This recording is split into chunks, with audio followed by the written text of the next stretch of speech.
क्या हुआ, स्क्रॉल नहीं करना? ठीक है। बात करते हैं आज के टॉपिक के बारे में। आई एम सी गोविंद और जीएसटी के एक रूल के बारे में बात करते हैं, रूल 86B के बारे में। तो यार क्या है कि जीएसटी का रूल जो 86B है वो आपको आईटीसी क्लेम करने से थोड़ा बहुत रेस्ट्रिक्ट करता है।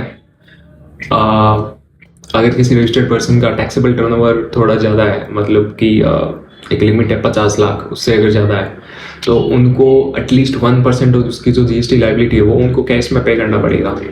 ठीक है। जो टैक्सेबल सप्लाई है उसमें आपका एग्जेम्प्टेड सप्लाई और जीरो रेटेड सप्लाई नहीं इंक्लूड किया जाएगा, उसको हटा के जितना लाइबिलिटी है उसका आपको तो 1% आपको जो है वो टैक्स कैश के अंदर पे करना पड़ेगा। आप इसको क्रेडिट लेजर से यूटिलाइज नहीं कर सकते हैं।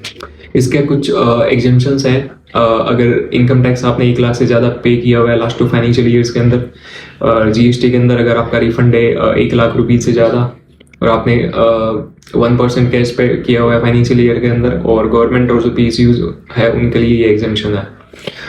तो एग्जांपल लेते हैं, सपोज सेल्स है आपकी 80 लाख रुपीज़ की, तो उस पर 18% से वो आपका 14.4 लाख रुपीज़ का जीएसटी।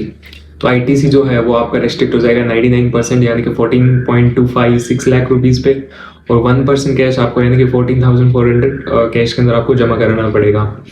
इसका पर्पज़ क्या है रूल 86B के बारे में? तो उस पर्पज़ ये है कि आपको जो गवर्नमेंट है वो फेक आईटीसी क्लेम करने के लिए प्रिवेंट करती है, और 1% कैश जमा कराने के लिए आपको गवर्नमेंट इसका मेन पर्पज़ है, और टैक्स पर्पज़ को, टैक्स कंप्लायंस को इम्प्रूव करने के लिए बेसिकली है। तो इसके रिगार्डिंग अगर कोई क्वेरी हो तो आप कमेंट सेक्शन में बता सकते हैं। थैंक्स।